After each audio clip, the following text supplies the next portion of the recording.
I'm Kate Fuller. I'm an assistant professor and extension specialist in the Department of Agricultural Economics and Economics at Montana State University. Today is November 18th, 2018, and I'm going to be talking about crop and livestock insurance basics, looking at kind of a roadmap in getting started with looking at different crop and livestock insurance options and exploring resources to compare them. So before we talk about crop and livestock insurance specifically, we're going to talk about risk and risk for ag operations. So when we think about risk, we think about it as the potential that some action or activity will lead to some kind of a loss. And in this case, we're really thinking about financial losses or losses that can be translated to financial losses. We think about 5 different types of ag risk. These are categories that are set out by the USDA. We think about production risk, price or market risk, financial risk, institutional risk, and human or personal risk. Production risk is basically bad things that can potentially happen to your production. So things like weather, disease, a pest outbreak, and these are things that can really affect either the quantity, which I think people think about a little bit more, or the quality of the commodities that you're producing. Price risk, a lot of people go right to the output price, so the price that you'd receive from taking a bushel of wheat to an elevator. But there's also input price risks that are important to consider. So, for example, changes in the cost of the chemicals that you spray. Financial risk is risk caused by debt obligations, and financial risks have been receiving a little bit more attention lately with increases in interest rates and resulting restricted credit availability. Institutional risk are risks that are surrounding government actions and potentially other institutions. Right now, these are definitely on the forefront of a lot of people's minds. Things like changes in tax laws, which we just saw, regulations. So here I've got chemical use regulations, but it really could be any type of environmental regulation or other regulation that's set at a government level. And then price or income support payments. So things like ARC and PLC payments and the Farm Bill in general, which is currently being discussed. Human or personal risk, these are things that affect human health and personal relationships, and these in turn affect the farm business. So these are things that are going to affect any business, but a lot of farms are family businesses, and so these things play a particularly large role. So things like accidents, illness, death, and divorce. As a part of this webinar series, we have a webinar on non-ag risk. So if you have concerns about this particular type of risk, check out that webinar as well. Here, we are going to be really focused on production and price risk. These are the 2 types of risk that crop insurance is really, these are what it is here to address. So to give you some ideas about what specifically I'm talking about when I'm talking about production and price risk, we've got drought. So this is the latest drought map available. You can see that we're really looking relatively good compared to recent years. So we do still have some drought around the edges of the state. Looks like slightly dry or moderately dry counties. But in general, we're really looking a lot better than we have in recent years.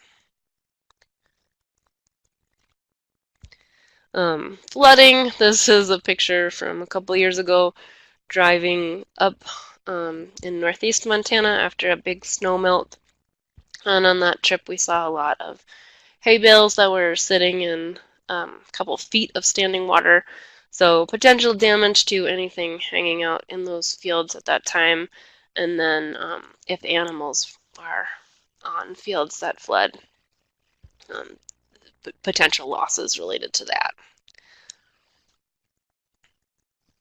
Price risk, so both the risk of prices declining over time or potentially increasing after you've locked in a price to sell at.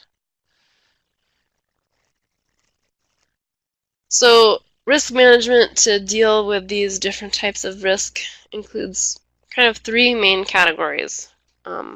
One's kind of a cheat because it's other, but we have market-based strategies, things like participating in the futures market. We have insurance, which we're going to talk a lot about here. And then the other is things like diversification. So having commodities on your operation that might offset each other. So before moving forward, we'll take a minute to think about sort of questions to consider as you're thinking about your farm's risk portfolio. So one, what is your main source of risk? And really, what source of risk are you most concerned about?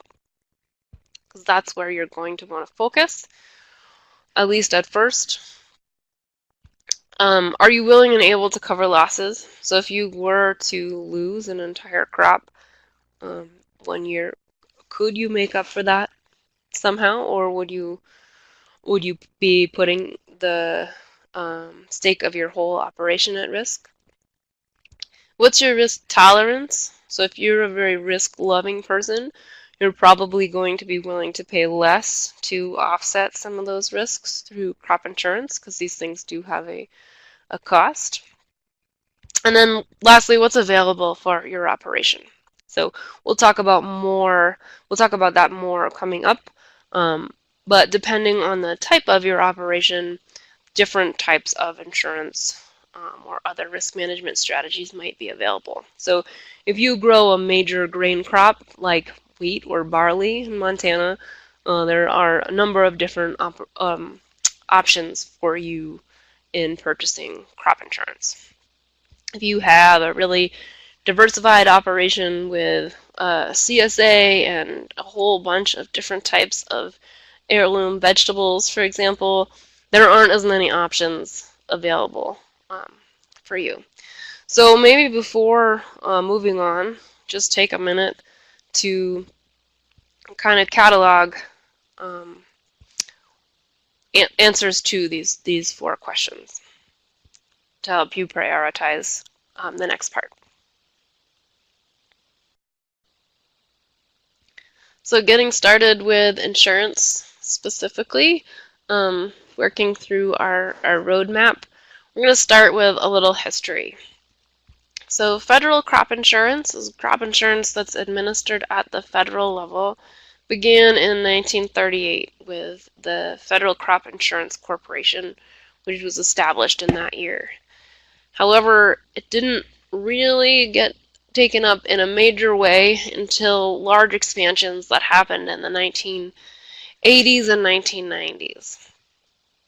Livestock insurance products were not available until 2000, and since that time we've seen expansions in those types of products. In terms of what we're seeing today, the latest trends are that the vast majority of crop insurance is purchased as revenue and yield insurance products. Also looking at more tools to insure against price changes. We're also looking at more margin kind of protection products. So we've seen these in livestock insurance before, but now we are starting to see some margin products for crops as well. And these are products that don't just insure against kind of your revenue, but also the costs, your input costs, for example. So to think about insurance and how the premiums or what you pay at the beginning of the year are calculated, they start with an actuarially fair rate. An actuarially fair rate is equal to your expected costs spread out over time. And what that means is that you would break even by purchasing insurance, but over time. So one example to look at that is that suppose on average once every 5 years I get in an accident and I need $2,000 of repair work on my car. So this is a car insurance example just for simplicity.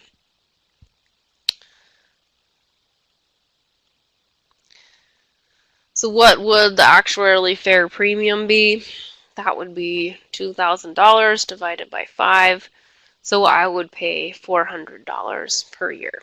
So this is an example that actually just happened to me, but my premium is not $400 per year.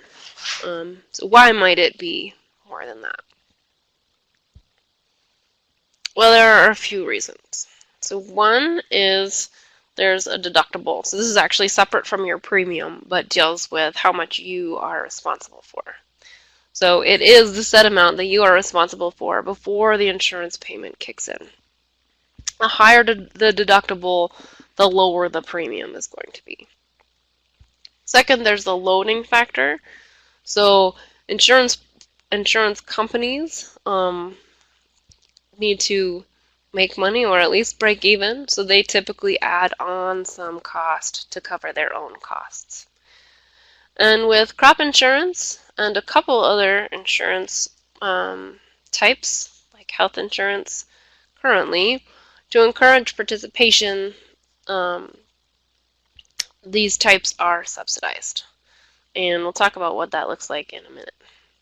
But because of those subsidies, if you are to buy into a subsidized insurance product, on average and over time, the expected loss payments, so the payments that you would receive, are greater than the premium payments than you would pay. Does that happen for every person? Absolutely not. But the amount of subsidization for federal crop insurance products is pretty substantial. That amount does vary substantially from policy to policy, and it can change over time with things like the Farm Bill. So let's look at what that looks like over time. So this is a graph from Farm Doc Daily, which is a good resource if you haven't checked it out, going back to 1989. And you can see in that year, crop insurance subsidies were at an average of 25%. This is a weighted average for 9 crops, and it includes some crops that are not grown in Montana, like cotton, but it does also include wheat and barley, which are. So in 1994, the Federal Crop Insurance Reform Act both increased subsidies and also required that crop insurance be purchased in order to participate in government programs or receive things like subsidy payments for crop production. So that really bumped up the effective subsidy in 1995, but in 1995 the crop insurance requirement was removed. So prior to that, a lot of people were purchasing this really heavily subsidized 50% coverage, so catastrophic coverage product, and when they removed that requirement, that really dropped off.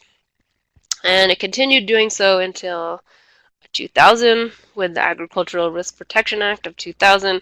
That bumped up the subsidy set in statute, and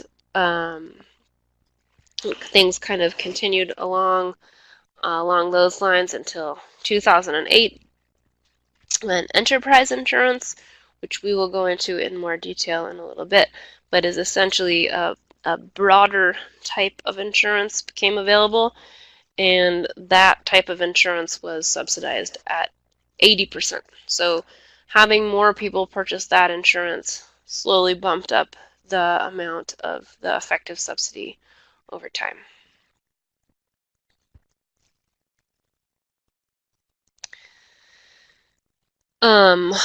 Now, unsurprisingly, insurance, the greater the subsidy, the more acres of insured land people purchase. So we see a pretty good correlation with insured acres and premium subsidy. So we can see that proportion really going up quite a bit over time. So we currently have 86% of farmed acres with some type of crop insurance. Now, subsidies are, as I mentioned, authorized at the federal level, and they are paid for by tax dollars. So they are usually a point of contention when the Farm Bill comes up or when other tax policy comes up. So it's definitely something that people are watching right now as the Farm Bill is being discussed. All right, coming back to our roadmap, we've talked a bunch about federal crop insurance. And federal crop insurance is administered by the Risk Management Agency, which provided some funding for this project. So RMA administers federal crop insurance, and that is most crop insurance in the United States. You may have also heard of other types of insurance, some of which we'll get into a little bit more, some of which we won't in this webinar. One of those is NAP. This is the Non-Insured Crop Disaster Assistance Program, and it's administered by the Farm Service Agency. It's specifically designed to address types of crops and production systems that are otherwise uninsured. In Montana, the Department of Ag provides hail insurance. Different states do this in different ways. This is insurance that covers hail specifically. It is not multi-peril insurance, which federal crop insurance is. And then there are other private insurance options that you might also find by talking to a crop insurance agent. If you were looking for a crop insurance agent, there is this finder on the RMA website where you can click a link and then find find a list of crop insurance agents in your area. If you want NAP, you can call up your FSA service center, and they have a similar locator. You can click your county and find out where that service center is located. For hail insurance, you can talk to the state hail program. They have a very comprehensive website. This is what it looks like, and all the forms that you need are available there, as well as premiums and coverages. Extension is also a great resource, so your county, reservation, or tribal college extension office may have information as well, so don't hesitate to get in touch with them. We also have a crop insurance website that has some crop and livestock insurance basics, and you can find it at msuextension.org/crop insurance. Okay, so now we're going to look at crop and livestock insurance for our operation. So our operation includes 2,000 acres of farmland. We have 700 acres of spring wheat, 300 acres of barley, 500 acres of peas, and then another 500 acres of fallow.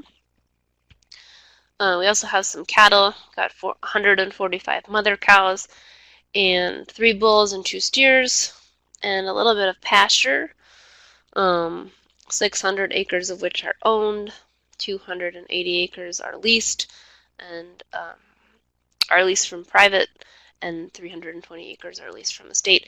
We also have some hay ground, which we're not going to talk about as much here. So, what's our roadmap for kind of looking through ways to mitigate risk over this entire operation?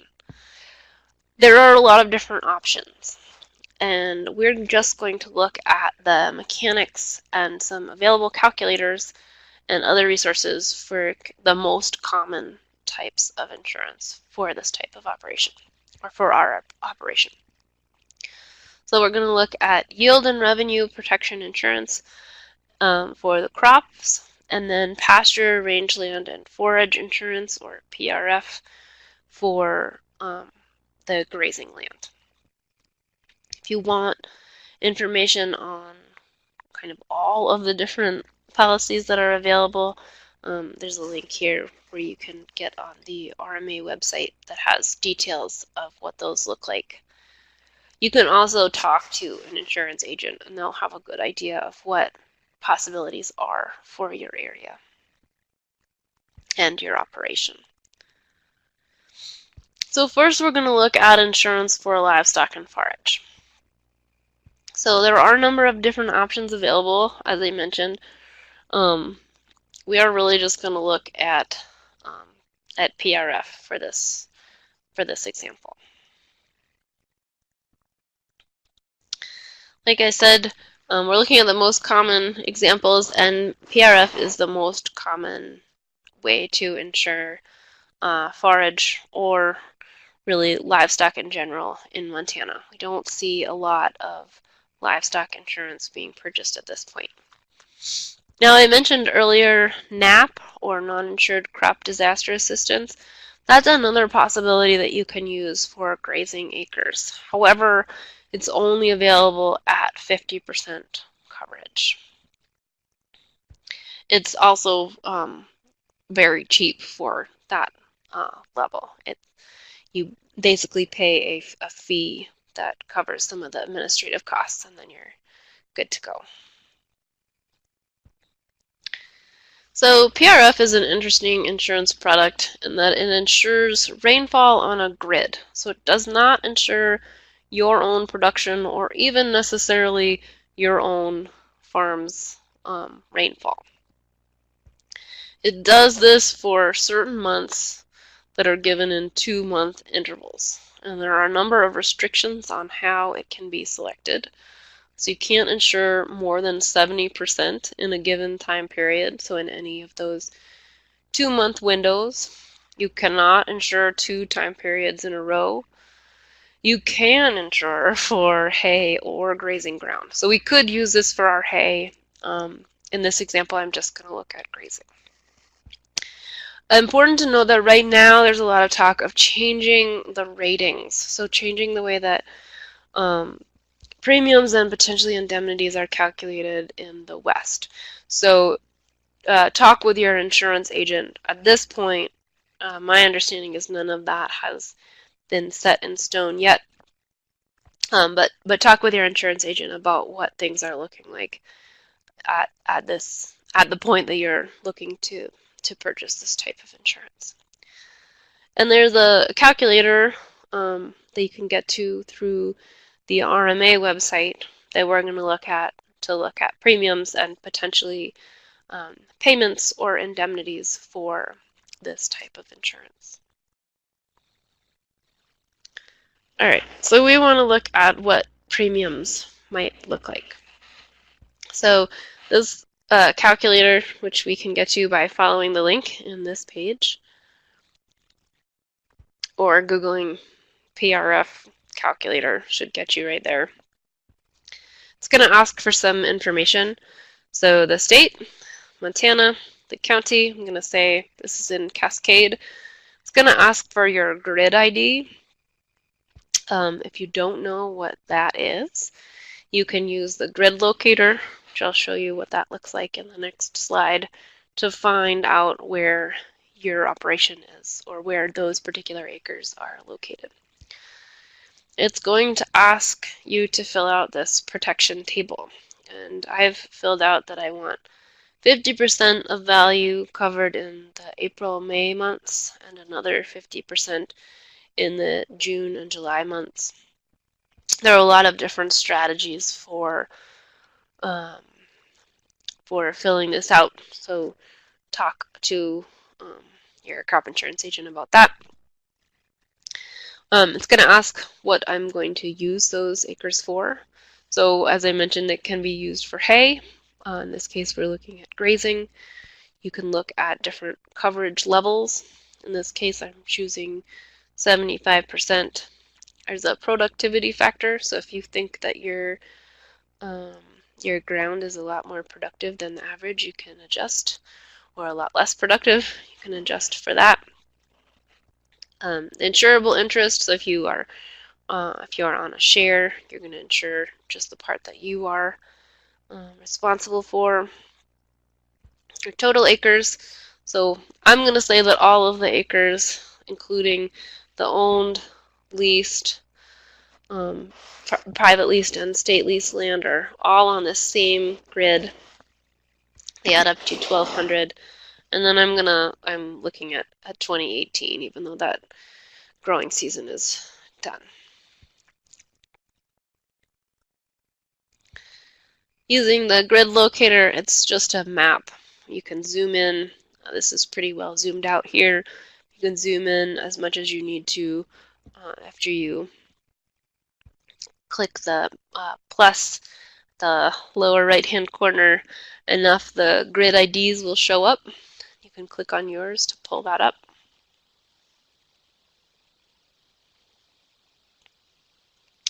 And after I had done that, I can run the calculator and I get this table.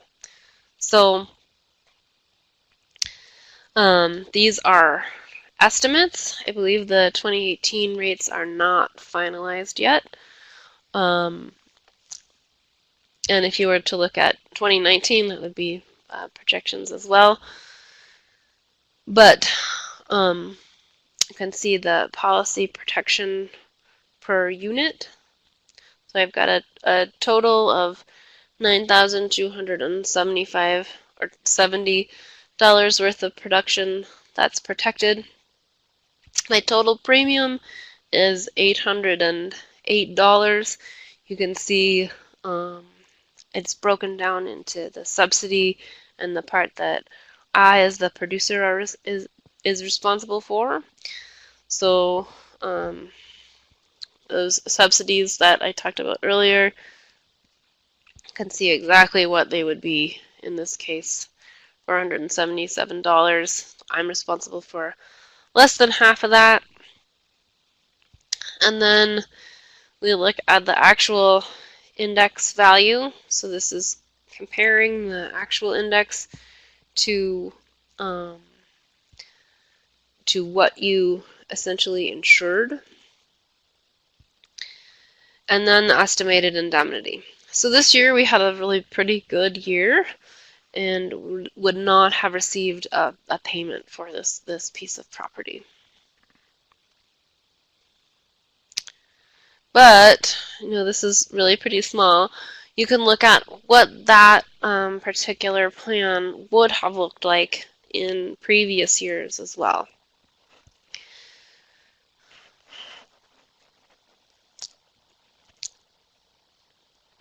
So this is the estimated indemnities or payments. You can also look at the historical indexes to see how yours compare to what that particular grid actually did look like over time using the historical index tab. So this is just scrolling around in the tabs in the upper left-hand corner.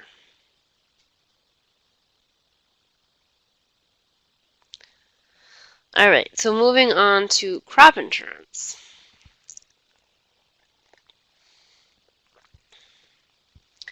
So as I mentioned, yield protection and revenue protection are the most common, and you can go to the RMA website to learn more about other policies. For revenue protection insurance, that works by giving you a revenue guarantee. And that's calculated as yield times price times your coverage level, so what percent coverage you've elected. The price comes from the futures market. There are actually two types of revenue protection, or RP insurance. Just what's known as revenue protection, or RP, it takes the highest of the projected and the harvest price. So if prices go up over the growing season in ways that were unanticipated by the futures market, you would receive the higher price. RP harvest price exclusion, or RPHPE, uses the projected price only. And because it's essentially insuring less, you don't get to benefit in case the harvest price does go up. That premium is less expensive than revenue protection. If you don't meet the guarantee that's established, you receive a payment, and coverage falls between 50 and 85%. Yield protection insurance establishes a yield guarantee. It also uses the price, though, and that price is the projected price from the futures market. You can also choose to insure at less than 100% of the price. If you don't meet the guarantee, you receive a payment, so much the same way, and coverage, again, is between 50 and 85%. Now, a couple of notes before we move into looking at these with a calculator. Some of the units that you choose are important in determining both your premium and what your coverage is. So these are things that are applicable to crop insurance only. They don't crop up in livestock or forage insurance, at least as much. So an optional unit is a unit where each farm or crop or production practice is insured as a separate unit. So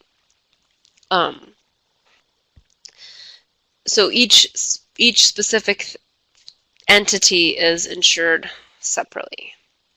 A basic unit is one where any one crop in a given county is insured together. That's despite the production practice, so it's a little bit broader. An enterprise unit is a unit where any crop in a county is insured together, and a whole farm unit is where everything in one county is combined.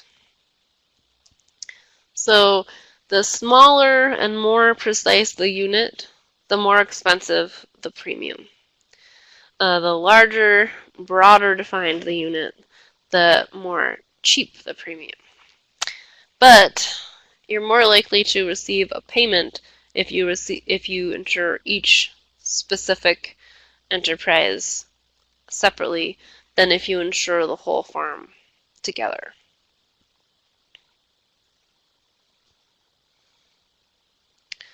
So we're going to look at exactly what that means using a couple different tools. There are a number of different calculators available for determining crop insurance. One of which I like that's a little bit newer is aganalytics.org. They offer a bunch of different tools, but they have some pretty nice crop insurance calculators for both single crops or whole farm insurance specifically. This is something that was put together by Extension at Cornell University in the Northeast, but it covers the West and Montana as well. So we're just going to look at the spring wheat that we have on this operation, and we're going to look at a yield protection program, our insurance policy, although we could look at a number we could look at revenue protection, both types of revenue protection with this software as well. So like the RMA tool that we looked at for PRF, it's going to ask for some information that enables the premium and potential payments to be calculated, or rather estimated. So again, these are estimates. Again, I'm going to look at 2018. I'm going to say I'm looking at wheat.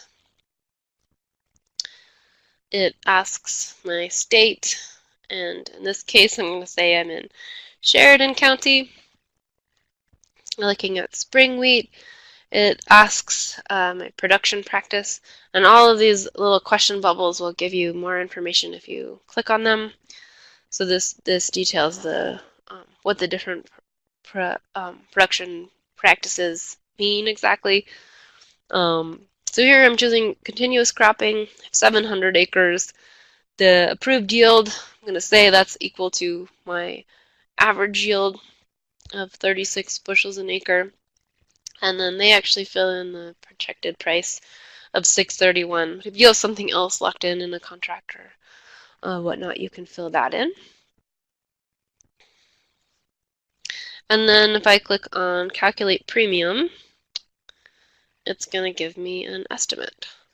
So here I can select between revenue protection, yield protection, and revenue protection with the harvest price exclusion. I can choose between units. So here I'm choosing enterprise, which again means that all of my acres in a single crop in a county are insured together. This gives me a little bit of background on how that relates to the other types of insurance looked at. The one that's missing here from the list that we looked at a couple slides ago is whole farm, and that's covered in the other calculator that this particular website has available. So you can look at a whole farm insurance calculator. All right, so 4 different coverage levels ranging from 50 to 85%, which is what this type of insurance spans. I can look at my premium in per acre or total acre terms. In this case, I'm choosing total acres. And if I choose the 75% level, it looks like I'm at about $6,000 for the operation if I choose that enterprise unit. Can also look at that in table terms, so I can get the precise values by clicking on the Show Table button. It ranges from within the range of the 50 to 85% coverage. The premium ranges quite a bit. So some of that is dealing with what exactly is covered, and other part is the subsidy. But I think this is interesting to look at exactly what you're paying in terms of your premium in comparison to the yield guarantee. So it is going to cost me, if I'm choosing 85% coverage, that's going to cost about $20,000 for this operation. I have a yield guarantee of 23.8 bushels per acre.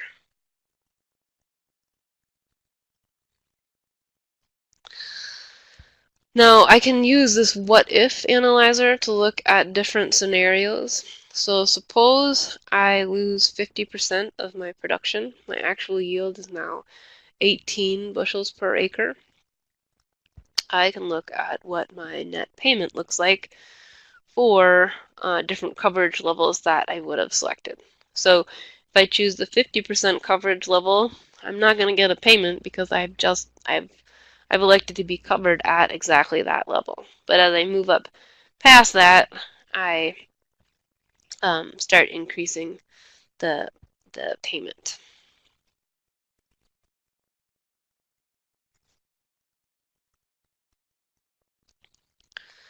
All right, so that was yield protection, revenue protection, and revenue protection with the harvest price exclusion. One other thing to consider for this operation is that you could purchase whole farm revenue protection. So this is a policy that covers all crops and livestock at one time with a couple limitations. It's going to establish a total farm revenue guarantee. It's going to cover at the same level, but you need to lose a lot more in order for a payment to kick in. So if you are covered at the 85% coverage level, you need to lose 15% over your entire operation in order to receive a payment. And that means a lot more than if you were to receive the same proportion, so 15% of, say, your spring wheat production specifically. On the other hand, premiums are really pretty low in comparison to insuring everything separately. I mentioned before, there's a calculator on that same Ag Analytics website that covers whole farm insurance. It's just to the right of the single crop calculator on that intro page that we looked at a minute ago. A couple of other things to consider when looking at your insurance options and insurance portfolio. I mentioned hail insurance. This is just a link to find that.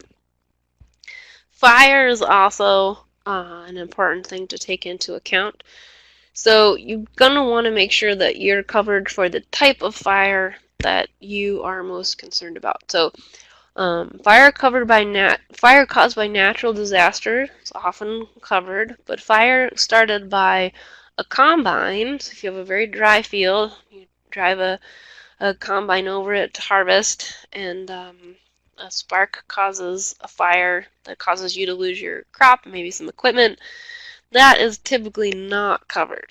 So you can ask your crop insurance agent. There are often policies that you can add on.